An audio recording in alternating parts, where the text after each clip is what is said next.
ప్రభునందు ప్రియమైన ఈ టీవీ కార్యక్రమానికి విచ్చేసిన మీ అందరికీ ప్రభు యేసుక్రీస్తు నామములో శుభములు కలుగునుగాక. దేవుడు మిమ్ములను మీ కుటుంబాలను ఆశీర్వదించునుగాక. మరొకసారి ఈ విధంగా మరి టీవీ ద్వారా మీ గృహాల్లోనికి ప్రవేశించి దేవుని యొక్క మాటలు అందించడానికి ప్రభువు మాకిచ్చినటువంటి ఈ మంచి సమయాన్ని బట్టి దేవునికి మహిమ కలుగునుగాక. దేవుడు మిమ్మల్ని ఆశీర్వదించునుగాక. ఈరోజు దేవుని యొక్క వాక్యములో మనం ఏం చూస్తున్నామంటే యెషయా గ్రంథము 33వ అధ్యాయము 6వ వచనంలో ఉన్నటువంటి లేఖన భాగాన్ని ఒక్కసారి మనం చదువుకుందాం. నీ కాలములో నియమింపబడినది స్థిరముగా ఉండును, రక్షణ బాహుల్యమును బుద్ధి జ్ఞానముల సమృద్ధియు కలుగును. యెహోవా భయము వారికి ఐశ్వర్యము. యెహోవా భయము వారికి ఐశ్వర్యము. గమనించారా? ఈ వాక్యములో మనం ఏం చూస్తున్నామంటే నీ కాలములో నియమింపబడినది స్థిరముగా ఉండును. నీ కాలములో అంటే మన కాలములో దేవుడు ఏదైనా ఒక ఆశీర్వాదం ఇచ్చినా, ఆయన మనకు రక్షణ కలుగజేసిన రక్షణ కానీ, ఆశీర్వాదం కానీ, దేవుడిచ్చినటువంటి సంతానం కానీ, దేవుడిచ్చినటువంటి ఉద్యోగం కానీ, దేవుడిచ్చినటువంటి వ్యాపారం కానీ, దేవుడిచ్చినటువంటి గృహం కానీ, దేవుడిచ్చినటువంటి ఏదైనప్పటికీ కూడా మన కాలములో దేవుడు మనకు అనుగ్రహించినటువంటి అది స్థిరముగా ఉండును అనే మాట ఎంత గొప్పదో తెలుసండి. ఎందుకంటే ఈనాడు చాలామంది ఎలా ఉన్నారు అంటే, కొంతమందిని చూస్తూ ఉన్నాం. నాకు ఆశ్చర్యం ఏంటంటే, కొంతమంది గృహాలు కొంటారు, అందులో కొన్నాళ్ళు నివాసం చేస్తారు, మరలా అది మాకు కలిసి రాలేదు, అచ్చుబడి లేదు అని చెప్పి ఆ గృహాలు అమ్మేసి మరొక తోటకి వెళ్ళిపోతారు. ఏమండి, కొంతమంది కొన్ని రకాలుగా వాహనాలు కొంటారు. ఆ వాహనాలు ప్రదాక ఏదో ఒక రకమైనటువంటి ట్రబుల్స్ వస్తుందంటే దానిని మరలా అమ్మేసి వేరే వాహనాలు కొంటారు. అంటే వారి కాలములో అది దేవుడిచ్చిందైతే దానిని దేవుడు స్థిరపరుస్తాడు. దానిని ఎన్ని రకాలైనటువంటి ఇబ్బందులు కలిగినప్పటికీ కూడా దేవుడు అద్భుతంగా దానిని మన కొరకు దేవుడే స్థిరపరిచి ఇచ్చినట్లయితే దాన్ని స్థిరపరుస్తారు. ఆ విధంగా దేవుని చిత్త ప్రకారముగా మనం దేవుని యొక్క నడిపింపులో వెళ్ళినట్లయితే, దేవుని చిత్త ప్రకారంగా దేవుని యొక్క నడిపింపులో మనం ఒక స్థలం కొన్నా, ఒక పొలం కొన్నా, ఒక గృహం కొన్నా, ఒక సంఘాన్ని కట్టించిన, ఒక మందిరాన్ని కట్టించిన, ఒక మోటార్ బైకే కొన్నా, ఒక కారే కొన్నా, ఏదైనప్పటికీ కూడా దేవుడు తన చిత్త ప్రకారముగా ఆయన మనకు ఇచ్చినప్పుడు ఆయనే దానిని స్థిరపరిచి ఆశీర్వదిస్తారు. దేవునికి స్తోత్రం. ఈ రోజున అది కొన్నామండి, దానివల్ల కలిసి రాలేదు, అంత నష్టమే అనేటువంటి మాట రాదు. ఎందుకనంటే దేవుడు నీకు ఏది మంచిదో అదే ఇస్తారు, కానీ నీకు నష్టం కలిగించేది దేవుడు ఎప్పుడు ఇవ్వడు. నష్టం కలిగించేది ఎప్పుడు కూడా దేవుడు నీకు ఇవ్వడు. కాబట్టి అది దేవుడు ఇచ్చాడనుకున్నామండి, ఇచ్చినప్పుడు దేవుడు ఇచ్చాడనుకున్నాం, కానీ ఇంత నష్టం వస్తుందని చెప్పి మేము అనుకోలేదండి అంటే అది దేవుడిచ్చింది కాదు, దేవుని ద్వారా నీకు వచ్చింది కాదు. అందుకని గమనించాలి, మనం కొనే ముందైనా దేవుని సన్నిధిలో ప్రార్థన చేసి, ప్రార్థనాపూర్వకంగా మనం ఏ వస్తువు కొన్నా అది స్థిరముగా ఉండును అనే మాట ఉంది. చూసారా? ఎంత మంచి మాట చూసారా? నీ కాలములో నియమించబడినది స్థిరముగా ఉండును. నీ కాలములో దేవుడు మనకు ఏదైతే నియమించాడో అది దేవుడు మనకిచ్చారు, అది స్థిరముగా ఉంటుంది అనే మాటను మనం చూస్తూ ఉన్నాం. కాబట్టి దేవుడు మనకు ఎప్పుడైనా సరే ఆయన మనకు ఇచ్చింది అది స్థిరంగానే ఉంటుందని మనం నమ్మాలి.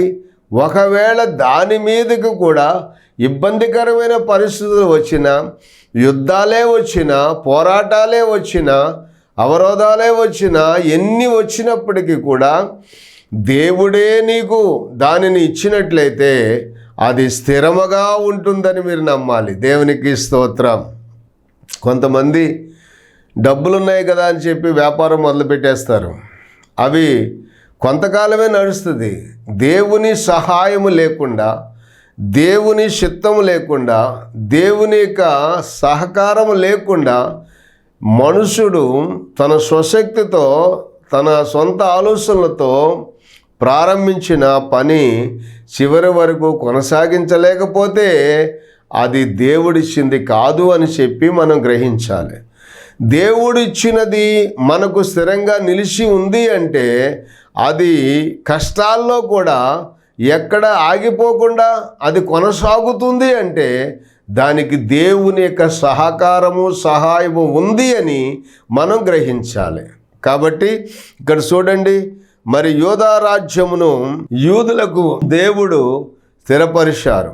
యూదా రాజ్యమును యూదులకు దేవుడు స్థిరపరిచారు. స్థిరపరిచిన తర్వాత ఆ రాజ్యం మీదకి మరి 3 ప్రాంతాల దేశాల రాజులు వచ్చి ఆ రాజ్యాన్ని, యూదా రాజ్యాన్ని మరి జయించుకుని పోవాలని చెప్పి యుద్ధానికి వచ్చారు. వచ్చినప్పుడు ఈ విషయం తెలిసినటువంటి యెహోషాపాతు రాజు మరి ఏం చేశాడంటే 2 దినవృత్తాంతాల గ్రంథము 20వ అధ్యాయము 3వ వచనం దగ్గర నుంచి మనం చదివినప్పుడు, అందుకు యెహోషాపాతు భయపడి యెహోవా యొద్ద విచారించుటకు మనస్సు నిలుపుకొని యూదా యందంతటా ఉపవాస దినమును ఆచరింపవలెనని మరి చాటింపగా, యూదావారు యెహోవా వలని సహాయమును వేడుకొనుటకై కూడుకొనిరి. యెహోవా యొద్ద విచారించుటకు యూదా పట్టణములన్నిటిలో నుండి జనులు వచ్చిరి. యెహోషాపాతు యెహోవా మందిరములో క్రొత్త శాల ఎదుట సమాజముగా కూడిన యూదా యెరూషలేముల జనుల మధ్యను నిలవబడి, చూడండి యెహోషాపాతు రాజు ఎలా ప్రార్థన చేస్తూ ఉన్నాడు అంటే, ఇది దేవుడు వారికి యూదులకు ఇచ్చినటువంటి దేశం, యూదా దేశం.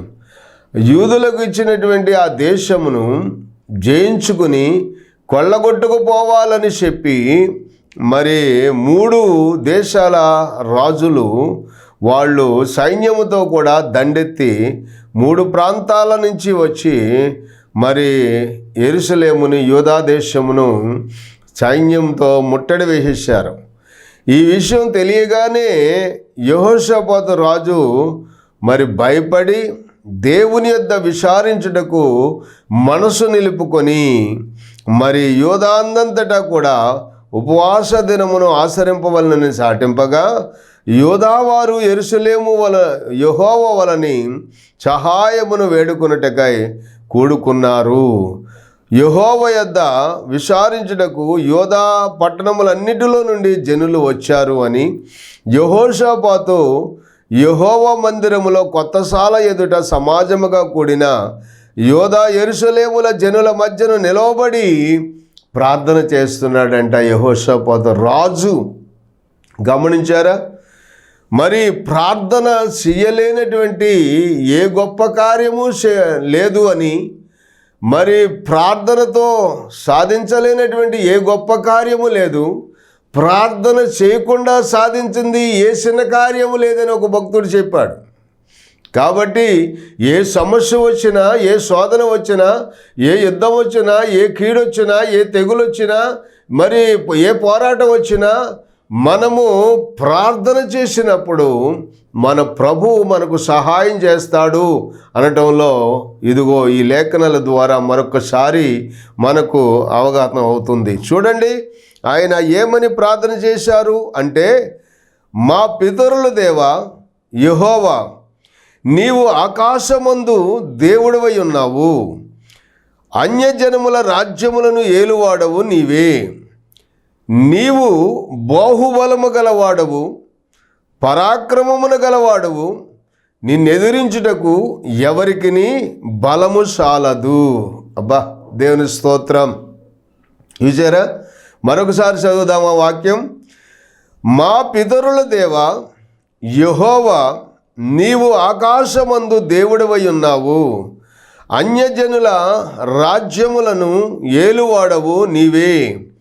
నీవు బాహుబలము గలవాడవు, పరాక్రమము గలవాడవు, నిన్నెదిరించుట ఎవరికిని బలము చాలదు. దేవునికి స్తోత్రం. తర్వాత రెండవది, నీ జనులైన ఇశ్రాయేలీల ఎదుట నుండి ఈ దేశపు కాపురస్తులను తోలివేసి నీ స్నేహితుడైన అబ్రహాము యొక్క సంతతికి దీనిని శాశ్వతముగానిచ్చిన మా దేవుడు నీవే. హల్లెలూయా. చూసారా? ఈ దేశమును నీ స్నేహితుడైన అబ్రహాము యొక్క సంతతికి శాశ్వతముగానిచ్చిన మా దేవుడు నీవే. తాత్కాలికంగా ఇవ్వలేదండి, టెంపరీగా ఇవ్వలేదండి, మరి శాశ్వతంగా ఇచ్చిన మా దేవుడు నీవే. అది శాశ్వత కాలము. మరి ఇశ్రాయేలుల సంతతి, యోధా వారి యొక్క సంతతి ఆ దేశమును పూర్తిగా అనుభవించడానికే దేవుడు మరి అబ్రహాముకు వాగ్దానం చేసి వాగ్దాన దేశముగా దేవుడు ఆ దేశాన్ని వారికి అనుగ్రహించాడు. మరి అలాగ అనుగ్రహించి దేవుడే వారికి అలాగ స్థిరపరిస్తే ఇప్పుడు 3 ప్రాంతాల నుంచి వచ్చినటువంటి 3 రాజులు వచ్చి మరి ఆ దేశాన్ని జయించుకుపోదాం. యోధారాజు ఒక్కడే. యోధా దేశము జనము తక్కువ, వారి జనాభా తక్కువ, మనమైతే చాలా ఎక్కువగా ఉన్నాము, మనం జయించుకుపోతాము అని చెప్పి మరి 3 ప్రాంతాల వారు వచ్చి మరి దేశం మీద దండెత్తి దండయాత్ర చేస్తూ వచ్చి ముట్టడి వేసేశారు. ఇప్పుడు యెహోషాపాతు రాజు ప్రార్థన చేశాడు. ఎంత అద్భుతమైన ప్రార్థన చేశారో చూడండి. మా పితరుల దేవా యెహోవా, నీవు ఆకాశమందు దేవుడవై ఉన్నావు, అన్యజనముల రాజ్యములను ఏలువాడవు నీవే. నీవు బాహుబలము గలవాడవు, పరాక్రమము గలవాడవు, నిన్నెదిరించుటకు ఎవరికి నీ బలము చాలదని ఒక అంశం అయితే, తర్వాత నీవు నీ ప్రజలకు ఎలాంటి మేలు చేసి దేశాన్ని మాకు ఇచ్చావో అది చక్కగా దేవునికి జ్ఞాపకం చేస్తున్నాడు. నీ జనులైన ఇశ్రాయేలీల ఎదుట నుండి ఈ దేశపు కాపురస్తులను తోలివేసి నీ స్నేహితుడైనటువంటి అబ్రహాము యొక్క సంతతికి దీనిని శాశ్వతంగా ఇచ్చిన మా దేవుడు నీవే. అయితే మా మీదకి శత్రువులు వచ్చారు, వారు అందులో నివాసము చేసి చూడండి, నీవు మా పితరుడైనటువంటి అబ్రహాము సంతతికి నువ్వు శాశ్వతంగా ఇచ్చిన దేవుడు కనుక వారు ఆ సంతతి వారు, అబ్రహాము సంతతి వారు అందులో నివాసం చేసి కీడైనను, యుద్ధమైనను, తీర్పైనను, తెగులైనను, కరువైనను మా మీదకి వచ్చినప్పుడు మేము ఈ మందిరము ఎదుట నీ ఎదుటను నిలవబడి మా శ్రమలో నీకు మొరపెట్టిన ఎడల నీవు ఆలకించి మమ్మును రక్షించుదువు అనుకొని ఇచ్చట నీ నామ ఘనత కొరకు ఈ పరిశుద్ధ స్థలమును కట్టించిరి, నీ పేరు ఈ మందిరమునకు పెట్టబడిను గదా అని చెప్పి దేవుని సన్నిధిలో ప్రార్థన చేశాడు. నీవిచ్చిన ఆశీర్వాదమును నీవే స్థిరపరుచు, నీవిచ్చినటువంటి స్వాస్థ్యమును నీవే స్థిరపరుచు, నీవిచ్చినటువంటి భూమిని నీవే స్థిరపరుచు, నీవిచ్చిన వ్యాపారాన్ని నీవే స్థిరపరుచు, నీవిచ్చిన ఉద్యోగాన్ని నీవే స్థిరపరుచు, నీవిచ్చిన కుటుంబాన్ని నీవే స్థిరపరుచు, ఇది నీవిచ్చిందే నీవిచ్చిందే నీవిచ్చిందే నీవిచ్చిందే అని యెహోషాపాతు రాజు ప్రార్థన చేశాడండి. బిడ్డలారా గమనించారా? మనకిచ్చినటువంటి ఆశీర్వాదము, మనకొచ్చినటువంటి ఉద్యోగము, మనకొచ్చినటువంటి వ్యాపారము, మనకొచ్చినటువంటి గృహాలు, మనకొచ్చినటువంటి పొలాలు, స్థలాలు, ఎవరైనా శత్రువులు మనది కాకుండా దాన్ని తీసుకుని వెళ్ళిపోవడానికి మన మీదకి యుద్ధానికి వస్తే మనము కూడా దేవుని సన్నిధిలో ఆ విధంగానే ప్రార్థన చేస్తే దేవుడు ఇక్కడ ఎంత అద్భుతం చేశాడో అలాంటి అద్భుతాలే నీ జీవితంలో, నా జీవితంలో ఆయన చేయటానికి ఆయన సమర్థుడైనటువంటి దేవుడు, శక్తిమంతుడు, బాహుబలము గలవాడు, పరాక్రమశాలి. ఆయన ఎదిరించడానికి ఎవ్వరికి బలము సాలదు. అలాంటి దేవుణ్ణి మనం కలిగి ఉన్నాం. భయపడుతున్నారా? ఎవరైనా మీ స్థలాలు ఆక్రమించుకుని అది మాది అని చెప్పేసి యుద్ధానికి వస్తే మీరు ఎక్కడికి వెళ్ళాలి, ఏ స్థలానికి వెళ్ళాలి, ఏ లాయర్ దగ్గరికి వెళ్ళాలి, ఏ పోలీస్ స్టేషన్కి వెళ్ళాలి, ఏ కోర్టుకి వెళ్ళాలని చెప్పి వాళ్ళ వైపు వీళ్ళ వైపు చూస్తున్నారా? వద్దు, దేవుని వైపు చూడండి. యెహోషాపాతు రాజు చేసింది అదే. దేవుని సన్నిధిలో ఉపవాసం ఉండి ప్రార్థన చేశాడు. ఆ దేశస్తులందరినీ కూడా ఉపవాసం ఉండి ప్రార్థన చేయమన్నాడు. వాళ్ళందరి మధ్యలో యెహోషాపాతు రాజు కూడా ప్రార్థన చేశాడు. చివరిగా మనం చూస్తే ఇక్కడ మరి 11వ వచనం 12వ వచనం చదువుదాం.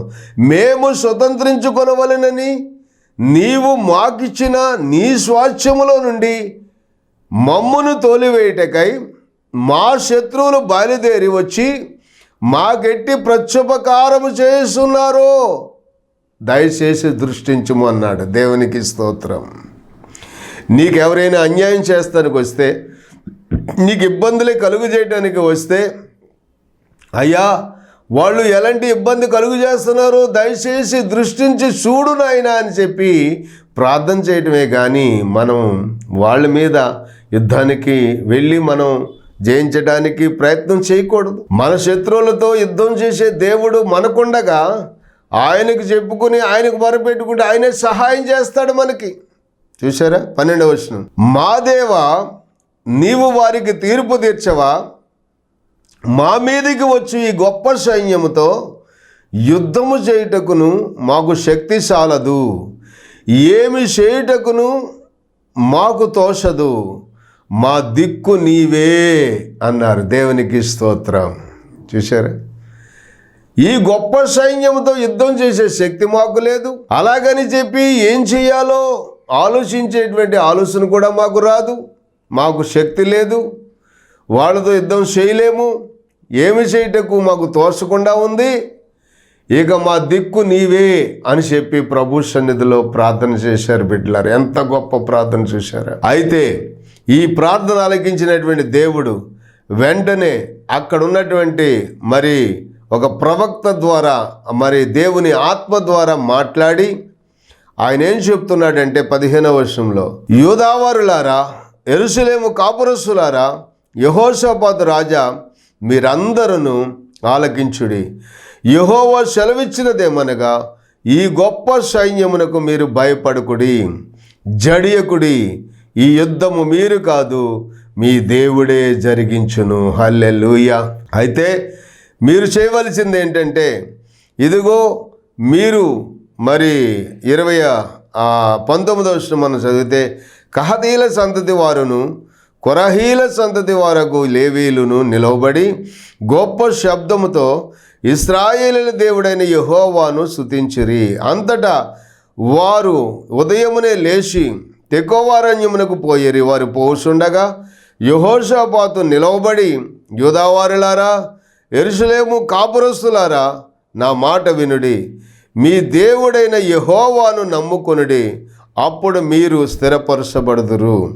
ఆయన ప్రవక్తలను నమ్ముకొనుడి, అప్పుడు మీరు కృతార్థులవుదురు. దేవునికి స్తోత్రం. ఈ విధంగా వాళ్ళు పరిశుద్ధ అలంకృతులై బయలుదేరి దేవుణ్ణి స్తుతిస్తూ మరి ఆ తెకోవ అరణ్యములోనికి వెళ్ళినప్పటికీ మరి అక్కడికి వెళ్ళి చూస్తూ ఉండగా అక్కడ జరిగినటువంటి సందర్భం ఏంటి అంటే, ఇప్పుడు 3 ప్రాంతాల వాళ్ళు వచ్చారు, 3 గుంపుల వాళ్ళు వచ్చారు. ఈ దేశం చూస్తేనేమో యోధా దేశం చాలా చిన్న దేశం. మన 3 రాజులు ఏకమయ్యి యోధారాజుని బంధించి లేక యోధా దేశాన్ని జయించుకుని దాన్ని మనం స్వాధీనం తీసుకుంటే మనం 3 భాగాలు వేసుకోవాలి. మనకు మరలా 3 భాగాలు వేసుకుంటే మనకు మరలా చిన్న చిన్న ముక్కల కిందే వస్తుంది. కాబట్టి మనం ఏం చేద్దామంటే అనుకున్నారు ఇప్పుడు శత్రువులు. ఆ 3 గుంపుల వాళ్ళు వాళ్ళలో వాళ్ళకే చెడు బుద్ధి పుట్టింది, చెడు ఆలోచన వచ్చింది. అప్పుడు రెండు గుంపుల వాళ్ళు ఏకమయ్యి ఒక గుంపు వారి మీద పడి వాళ్ళనందరినీ హతం చేశారు. దేవుడు చేసే కార్యము, అద్భుతమైన కార్యము చూడండి బిడ్డలారా. శత్రువులు 3 గుంపుల వాళ్ళు వచ్చారు కదా యూదా దేశం మీదకి. ఎప్పుడైతే యెహోషాపాతు రాజు ప్రార్థన చేశాడో ఆ ప్రార్థన ఆలకించగానే దేవుడు కార్యం చేయడం ప్రారంభించాడు. ఎలా కార్యం చేశాడండి? ఆ 3 గుంపుల వాళ్ళు లో ఉన్నటువంటి 2 గుంపులు 2 గుంపులు ఏకమయ్యి ఒక గుంపు వారిని చంపేశారు. వాళ్ళు పీడ ఎరగడైపోయింది. ఇప్పుడు ఇంకా 2 గుంపులే ఉన్నాయి కదండి. ఇప్పుడు 2 గుంపుల వాళ్ళు కూడా ఆలోచన చేసి చిన్న రాజ్యము, చిన్న దేశము, యూదా దేశము చిన్న దేశం కాబట్టి మనము 2 గుంపుల వాళ్ళం కలిసి మరలా దేశాన్ని జయించడానికి వెళ్ళి జయించినట్లయితే మరలా మనం 2 వాటాలు వేసుకోవాల్సి వస్తుంది కదా. అప్పుడు మరలా చిన్న చిన్న భాగాలే వస్తుంది కాబట్టి మనము ఆ గుంపు మీద పడి ఆ గుంపుని చంపేస్తే మనకి మరి యూదా రాజ్యం అంతా, యూదా దేశం అంతా మన సొంతం అయిపోద్దని ఒక గుంపు వారు అనుకుని ఆ గుంపు మీదకి వెళ్తే, ఆ గుంపు వాళ్ళు కూడా అలాగే అనుకుని ఈ గుంపు మీదకి వెళ్తే, ఇప్పుడు ఈ 2 గుంపుల కూడా ఒకళ్ళు చంపుకొని మొత్తం వాళ్ళందరూ శవాలైపోయి ఉన్నారంటండి. దేవునికే మహిమ కలుగును గాక. చూసారా? ఆ విధంగా మనం చూస్తే అసలు మరి చూసారా, వచ్చినటువంటి వాళ్ళలోనే మరలా కుట్ర జరిగి వాళ్ళను ఓడించాలని వీళ్ళను ఓడించాలని వాళ్ళను ఓడించాలని వీళ్ళను ఓడించాలని వాళ్ళు మొత్తం మీద వాళ్ళు 3 గుంపులోళ్ళు కూడా చిత్తుగా ఓడిపోవడమే కాదు, వాళ్ళు శవాలైపోయి ఉన్నారని చెప్పి ఆ లేఖనాల్లో మనం చూస్తూ ఉన్నాం. ఇప్పుడు చూడండి, ఆ విధంగా వాళ్ళు శవాలైపోయి నేలపడి ఉన్నారని 25వ వచనం చదివినప్పుడు మరి అక్కడేముందంటే, యెహోషాపాతును అతని జనులను వారి వస్తువులను దోచుకొనుటకు దగ్గరికి రాగా ఆ శవముల యొద్ద విస్తారమైన ధనమును, ప్రశస్తమైన నగలను కనపడెను. వారు తమకిష్టమైనంత మట్టుకు తీసుకొని తాము కొనిపోగలిగినంత కంటే ఎక్కువగా ఒలుచుకొనిరి. కొల్ల సొమ్ము అతి విస్తారమైనందున దానిని కూర్చుటకు 3 దినములు పట్టెను. హల్లెలూయా! దేవుడు ఎంత గొప్ప కార్యం చేశాడు చూశారండి.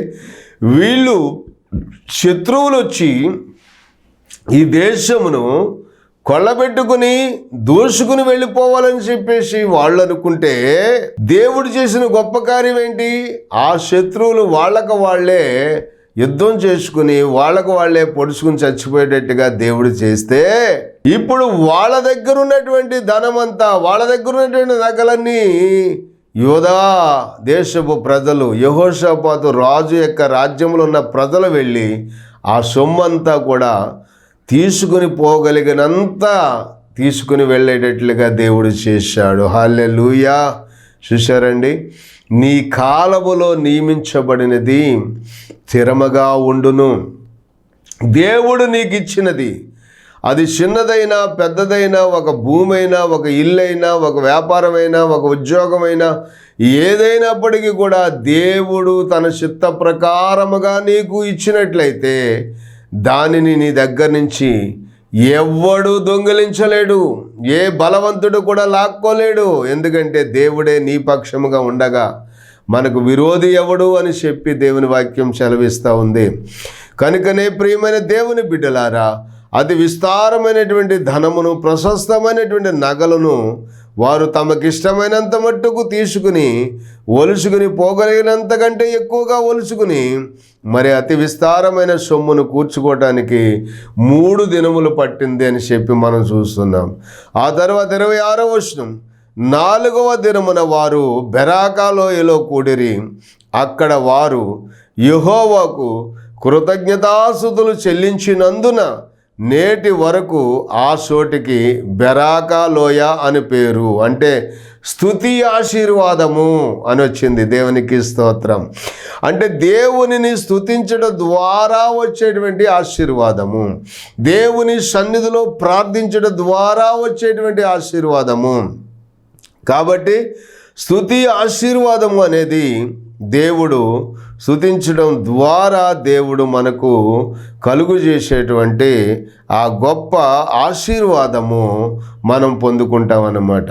అందుకనే మరొకసారి మనము యెషయా గ్రంథము 33వ అధ్యాయము 6వ వచనం మనం చదివినప్పుడు అక్కడ ఏమని ఉంది అంటే, నీ కాలములలో నియమింపబడినది స్థిరముగా ఉండును.